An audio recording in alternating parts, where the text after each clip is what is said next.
Yang pertama, sebelum ada arash. Yang ni saya duduk kelahi dah dengan geng-geng dua bendi ni. Saya duduk kelahi lama dah. Di Malaysia pun sama juga pemikiran ni.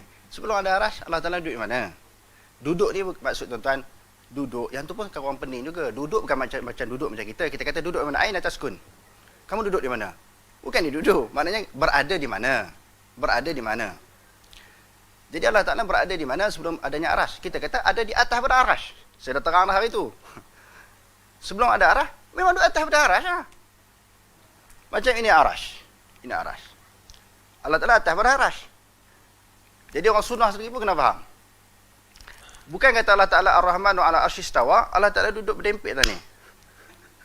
Betul lah, aku tak ada arash. Sebelum ada arash, Allah Ta'ala duduk di mana? Bukan duduk macam tu. Kita kata berada di atas daripada arash. Maknanya bukan Allah Ta'ala ba'inun an khalqihi, ba'inun an arsyihi. Dia terpisah daripada arasnya. Bukan duduk macam tu. Yang ni yang dia orang duk tekan soalan dia, orang tak soalan pun dia tak faham. Jadi Allah Ta'ala berada di atas daripada arash. Okey, bila kata di atas daripada arash, dalam syarah-syarah akidah Tahawiyah. Yang ni akidah Tahawiyah ni dipegang oleh Salafi dan dipegang oleh golongan Asy'ariyah.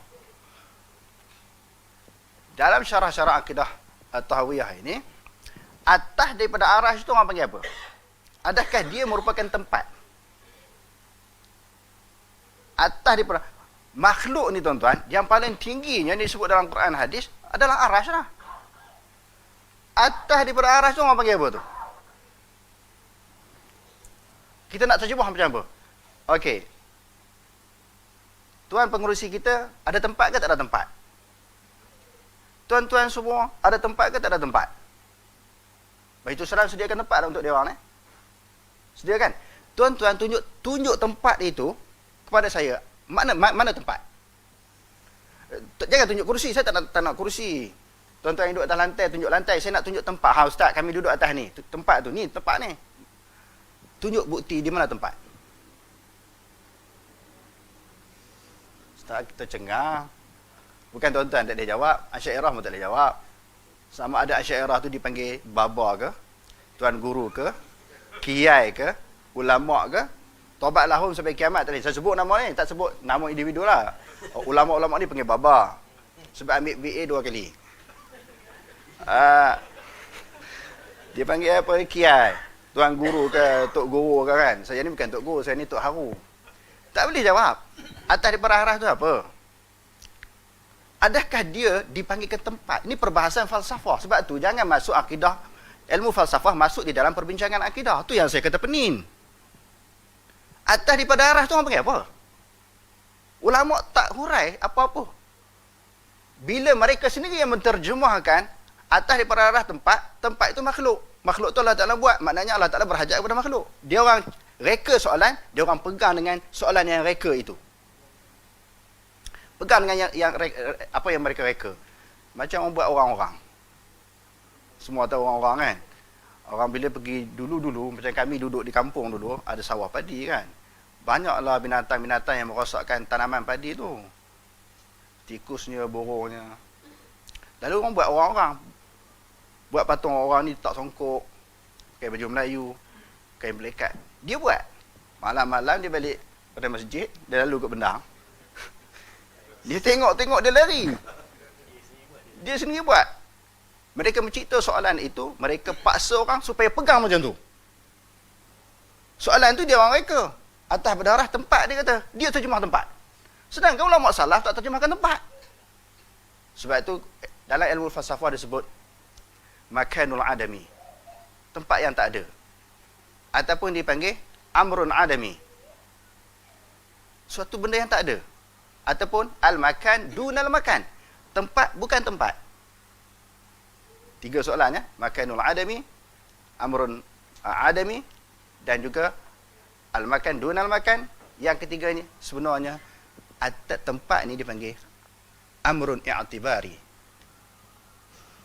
Sebenarnya masalah tempat ni amrun i'tibari. Benda yang hanya ada di dalam pemikiran kita, tapi tak ada di luaran. Betul lah badan sasa, besar badan ni. kita kata gempal. Bawa keluar gempal tu macam mana? Tinggi. Bawa keluar tinggi, nak tinggi. Maknanya tinggi itu sifat. Bawa keluar. Sifat tidak boleh bercerai dengan zat. Jadi atas daripada arah tu orang panggil apa? Tak tahu, wallahu alam. Sebab itu ulama-ulama salaf kata amrun i'tibari, benda hak ada dalam pemikiran tapi tak ada di luaran. Jadi kita nak kata apa, wallahu alam, kita tak terjemahkan tempat, mereka terjemahkan tempat. Lepas tu paksa orang pula berpegang begitu. Tengok mereka ni mengatakan Allah Taala bertempat, sebab sedangkan tempat sendiri dialah yang terjemahkan. Okey. Dalam hadis nuzul tadi disebutlah, hadis nuzul banyak riwayat kan, di antaranya Imam Malik yang meriwayatkan hadis ini. Yanzilu rabbuna ila sama'id dunya fi thuluthil lail al-akhirah. Allah Ta'ala turun ke langit bumi ini 1/3 malam. Langit bumi ini maknanya langit yang dekat dengan kita lah. Jadi ketika turun tu Allah Ta'ala kosong langit. Hak tu lama tak bahas. Kosong ke sunyi ke? Nabi kata turun je. Mereka tak bahas lah. Cuma ulama khalaf ni kata turun rahmat. Turun malaikat. Kita boleh terima. Huraian-huraian macam tu kita boleh terima. Tak ada masalah. Tetapi kenapa bila Allah Ta'ala turun secara hakiki ini mereka tolak? Sedangkan kita meraihkan pandangan mereka. Kata turunnya malaikat, kita pun baca pandangan mereka. Turunnya rahmat, kita pun tahu. Ada 3 tafsiran. Ada pun golongan salaf kata turun secara hakikat. Jadi turun kafiat macam mana? Mukhalafatuhu ta'ala lil hawadis. Wallahu a'lam. Kita tak tahu. Daripada hadis ini, hadis nuzul ini, Ibnu Abdul Bar di dalam kitabnya At-Tamhid, dia kelahiran dia 400 tahun lebih ya. Bukan pandangan daripada mana-mana golongan yang dianggap sebagai Wahabi. Ibnu Abdul Bar di dalam kitabnya At-Tamhid syarah kepada Muwatta' Imam Malik, dia kata hadis ini menjadi dalil bahawa Allah Ta'ala berada di atas arasy, arasy itu berada di atas langitnya. Kalau katalah orang kata Allah Ta'ala ni berada di atas arasy kufur, Ibnu Abdul Bar kufur, Imam Malik kufur. Beranikah kita mengkufurkan Imam Malik? Dan yang kedua berkaitan dengan soalan tadi, bila kata Allah Ta'ala atas arasy, ini bukan pandangan salaf, ini pandangan salafi. Ada individu duk sebut ni. Tuan-tuan tengoklah dalam YouTube dia, dalam video-video dia, salafi pok-pok ni dia kata. Keras tu bahasa. Saya nak bagi tahu, kebetulan saya ada simpan hujah-hujah saya dengan dia. Dia tu dhamir mustatirun takdiruhu huwa. Dalam mentafsirkan wallahu fawqa zalik, yakni fawqa al-arsy, di dalam kitab Tuhfatu Ahwazi yang ditulis oleh Mubarakpuri, syarah kepada Sunan Tirmizi. Siapa-siapa ngaji hadis mesti kena baca kitab ni. Jadi Mubarakpuri sebut apa dia? Wa fihi dalilun ala anna Allah Ta'ala fawqa al-arsy wa hadha huwa al-haqq. Dia kata hadis ni sebagai satu dalil Allah Ta'ala berada di atas arasy dan ini yang benar. Wa alaihi tadulul ayatul qur'aniyatu wal ahaditsu nabawiyah. Inilah yang ditunjukkan oleh Quran dan ditunjukkan oleh hadis Nabi. Huwa mazhabus salafis salihin minas sahabah wat tabi'in wa ghairihim. Dia kata inilah pegangan mazhab salafus salih daripada kalangan sahabat dan tabi'in. Mubarakpuri sebut. Dia orang ni baca ke tak baca ni? Saya pernah sebut kan, menceritakan Allah Ta'ala atas arasy ni, depan individu ni pun saya sebut, dan secara umum pun saya sebut. Saya ada kitab 3 gundi di rumah, saya kata. Orang kata riak takabur. Bukan, ini realiti pengurusi. 3 gundi kitab yang mengatakan Allah Ta'ala atas arasy. Ini baru sebahagian saya kemukakan dalil. Kitab-kitab tu saya ada perbahasan, tuan-tuan tengok dalam Facebook, dan saya senaraikan nama kitab dan pengarang. Rocoklah kitab tu. Terpaksa lah. Kalau orang kata, orang Perak kata bila orang serang ni kita dah terandas ke dinding. Masa tu langkah 1-2 kena, ada langkah 1-2 kena buka. Orang serang kita ni sampai terandas ke dinding dah. Kata saya ni kafir sesat ni dah lama. Kita diam, kita terang, tapi rasa individu pihak dan juga pihak tertentu ni kalau tak panggil sekali dia naik tocang. Kita rasa dia macam tu, sebab itu kita jemput.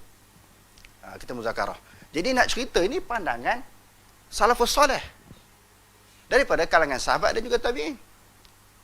Bukan generasi yang akhir, iaitu pegangan kita panggil golongan salafi di Malaysia. Dan kalau nak pakai akal sangat, kena faham. Daripada kalangan orang salafi di Malaysia ni, ada di kalangan mereka mufti. Yang kata Allah Ta'ala Ta'arah ni kafir kan mufti. Nak pakai akal sangat. Banyak doktor-doktor. Banyak walana-walana punya habis Quran, susunan situ habis berpegang kepada Allah Ta'ala Ta'arah. Kafirkah dia orang ini? Pakai akal lah kalau nak pakai akal sangat. Tapi tang ni dia tak pakai akal. Tang ni dia tak pakai akal. Tak sifat Allah, dia sibuk. Kalau di Saudi itu semua ulama Saudi mengatakan Allah Ta'ala Ta'arash. Saya ada kitab lebih kurang tebal tu, kalau hempuk kepala pengerusi pensan. Nama dia Fatwa Ulama'i Biladil Haram. Fatwa Ulama'i Biladil Haram. Dia susunkan senarai ulama-ulama Saudi, semua mengatakan Allah Ta'ala Ta'arash. Kafir semua lah ulama-ulama Saudi. Kalau kata Allah Ta'ala Ta'arash itu kufur. Demo saja Islam. Sebab tu saya nampak bahaya tubuh kumpulan ini. Kalau untuk menyatu padukan orang Islam, okey. Nak menyebarkan ilmu Islam, okey. Tapi bila tubuh kumpulan-kumpulan, untuk mengkafirkan orang, menyesatkan orang yang duduk dalam lingkungan kumpulan kita sahaja, dalam pondok kita sahaja, dalam tempurung kita sahaja yang Islam, yang ahli sunnah wal jamaah, orang lain bukan ahli sunnah wal jamaah, berat. Sedangkan dalam hadis, tidak ada dalil daripada Quran dan hadis ini menceritakan pegangan yang betul, pegangan ahli sunnah wal jamaah, tak ada. Wa ma ana 'alaiha wa ashabi. Istilah ahli sunnah wal jamaah itu sendiri pun ditafsirkan, dihuraikan oleh ulama. Tidak ada dalam Quran, tidak ada dalam hadis. Cuma mereka ambil daripada hadis yang saya bacakan tadi. Manhum ya Rasulullah. Kan 73 berpecah itu, siapa dia yang satu saja yang diterima? Rasulullah kata, siapa ikut aku? Dan ikut para sahabat. Tak ada sebut dalam hadis ni ahli sunnah wal jamaah. Cuma ulama tafsir lah. Tak apa, kita terima tang pegangan ulama tafsir. Ahli sunnah wal jamaah itu apa dia? Orang yang berpegang kepada Quran dan hadis. Tiba-tiba orang yang berpegang kepada Quran hadis pula jadi salah. Hak demo, tubuh kumpulan demo yang kena isi borang tu, bayar ada juran pendaftaran ke apa ke, hak tu sahaja ahli sunnah wal jamaah, orang lain tidak. Berat lah macam tu. Besok orang lain tubuh kumpulan lain pula kata hak masuk dalam kumpulan ni saja ahli sunnah wal jamaah, hak dia pun bukan ahli sunnah wal jamaah. Macam mana dia nak jawab? Jadi kembali kepada soalan tadi, sebelum Allah Ta'ala ada atas arash, ada sebelum wujudnya arah, Allah Ta'ala di mana? Atas berdarah. Dan disebut dalam hadis yang diriwayatkan oleh Imam Bukhari. Ketika Allah Subhanahu Wa Ta'ala menulis dengan qalam tu bahawa Allah Ta'ala berada di atas arash. Yang tu pun kita tak boleh faham dengan akal kita. Serah kepada Allah. Kalau kita turun 1/3 malam di Amerika waktu lain, Saudi waktu lain, di negara China waktu lain, ulama salaf tak pernah fikir macam tu. Serah kepada Allah macam mana Allah Ta'ala turun. Selamat. Sebab tu dia kata aminu billahi wa rusulih. Beriman kepada Allah dan Rasul. Beriman sahaja. Berkaitan dengan ayat mutasyabihat, hadis-hadis sifat, beriman, bukan suruh fikir. Fikir ni ada bab dia suruh fikir. Inna fi khalqis samawati wal ard wa ikhtilafil laili wan nahar la ayatin li ulil albab. Fikir ni sesungguhnya pada kejadian langit dan bumi, perselisihan malam dan siang, menjadi tanda-tanda kebesaran Allah bagi orang yang berfikir. Afala yanzuruna ilal ibli kaifa khuliqat. Mengapa mereka tidak memerhatikan bagaimana unta dijadikan? Tentang zat Allah Ta'ala jangan fikir. Serah pada Allah Ta'ala. Yang suruh fikir, guna akal ni tentang kejadian Allah. Mereka juga baca dalil, tafakkaru fi khalqillah wa la tafakkaru fi zatillah. Berfikirlah kamu tentang kejadian Allah. Jangan kamu berfikir tentang zat Allah Ta'ala. Wallahu a'lam.